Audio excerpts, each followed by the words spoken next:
างกูคือเสือเนี่ย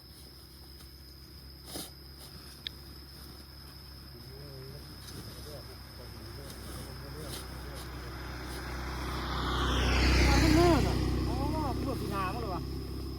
เด็กขึ้นหัวเนาะวันนี้เขาไปเนี่ยคือได้ตั้งเราคือได้แบบไปขอบมีไปกินกันนอนดูเพื่อนก่อนไม่คุยแซ่ก่อน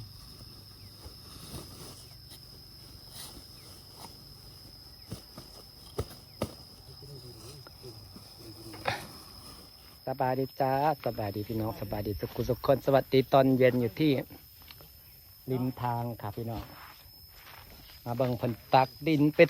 ถมคลองใส่ไก่พี่น้อง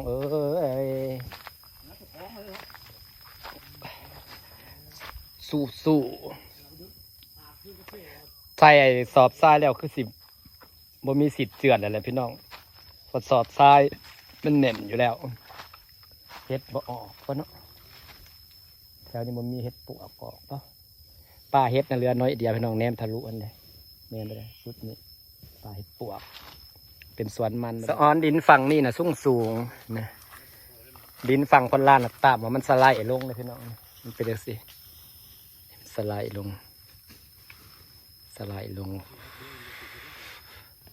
มันสไลด์ลงพุ่นเนาะมันค่อยๆลงแล้วก็เป็นโซกเป็นห่อดินนั้นเป็นห่อบ่เห็นคันสะนังมั้งจังหวัดถมดินจะถมดินบ่เป็นแสนพี่น้องเอ้ยเอาไปอยู่มือนี้จะแล้วไม่เอ่ย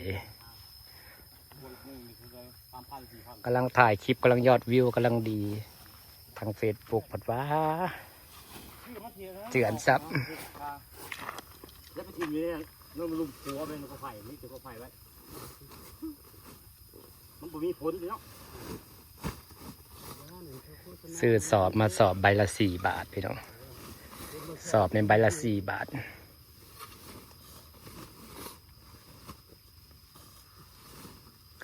ตักเอาดินขอบทางพอดีเลยก้นทางน้ำผลไหลพอดี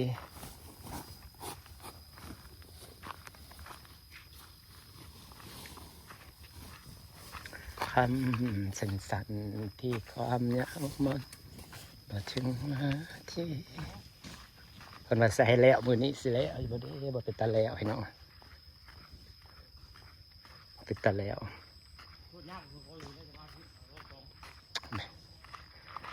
ดอกแก้วบานงามหอม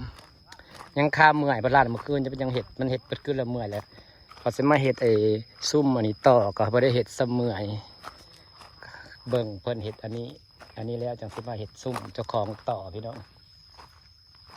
ทำไมพายเดี๋ยวป้าให้มันหาวคนนี้หาวแล้วมันตอกปวดแตกดอกกระเจียวข่อยกำลังสีเขียวคล้องใส่ไก่ผัดเพนี่ถ้าดอกกระเจียวขึ้นเบิดนี่มันสีเขียวงามนะพี่น้องออกคักกันเลยได้นี่กำลังออกแต่ว่าดินมันแห้งนี่ที่ต้องโหดเพราะนี่ดินมันเป็นดินดากมันแข็งมันซีขึ้นบ่ได้เนาะแมลงจะสีโหดช่วงแปลงคลองไปจากโหดทางใดมาอื่นจังสีโหดแล้วคลองและกำโหดมันกำลังขึ้นมันขึ้นต้นหนึ่งมันก็เสือออกดอกนะใบนี้เนาะแม่นบ่เวลาใดเราเบิดย้ำออกดอกแล้วบ่ถ้าเบิ่งน้ำกันกำลังออกกลาย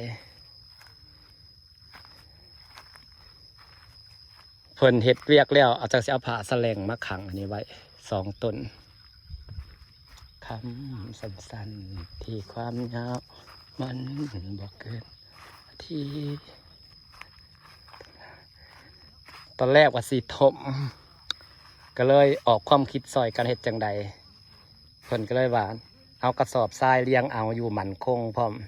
ก็เลยเอากระสอบทรายนี่พี่น้องมันเจือนเขานะมันเป็นดินทรายมันสไลด์นะดินทรายเดี๋ยวสไลด์ไว้เนาะก็เลยเอาสอบมาตันเป็นตัววีขึ้นแล้วก็จังสิปูผา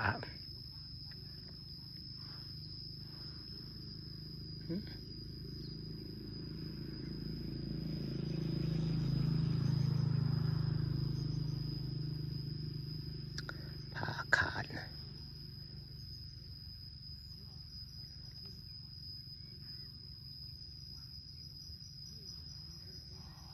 เดี๋ยวจัง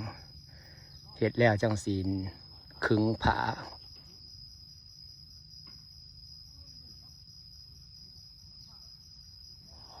ขึงผาแล้วก็สิปู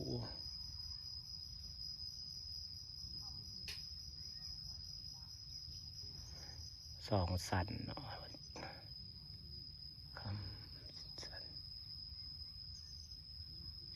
สิแทกตรงผาเขาผามันสุดป่าวะน้ำยาประสานเขาเรือละอาอยู่บ่ปฏิบัติน้ำยาประสานมันต้องเด็บต่อผาเนี่ย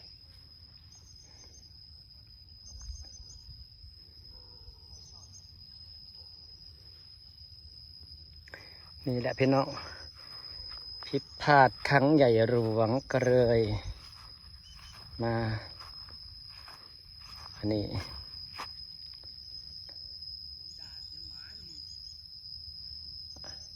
จากใครรูปร่างเลขเก่ามันยังคงอยู่คือเก่าพี่น้องเอ้ยก็เลยต้องเอากระสอบทรายมาเรียง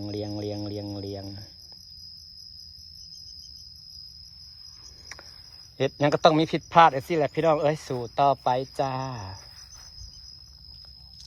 ติดหญ้าเนาะพวกต้นหมากไฟแต่พอเขาปลูกบ่ค่อยเห็นมีคนปลูกเนาะมันติดหญ้าติดไปอย่างสี่แหละพี่น้องจ้า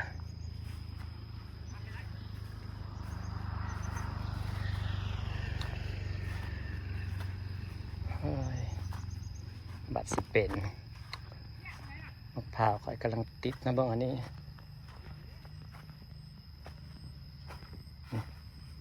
ตัวนี้คือสิติดแล้วออกยอดเลย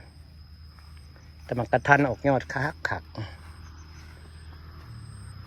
แต่ละอย่างมันเป็นง่ายแล้วพี่น้องพอเสร็จออกมามันเป็นของง่ายกระสู้ต่อไป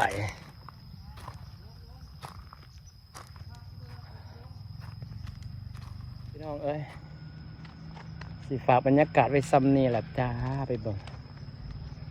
ขอบคุณทุกคนที่ให้กำลังใจเลยพี่น้องจ้าสู้ต่อไปกับความผิดพลาดครั้งนี้ยังไงก็ต้องสู้ทุกอย่างมันต้องมีเกินอะไรอย่างวะมีบทเรียนมีผิดพลาดมันมีใครก็ผิดพลาดนะพี่น้อง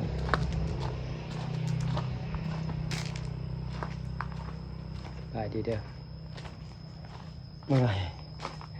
อยแล้วขอผิดพลาดจนมันมีกำลังใจเห็ดอย่างเรานึกว่าจะเกิด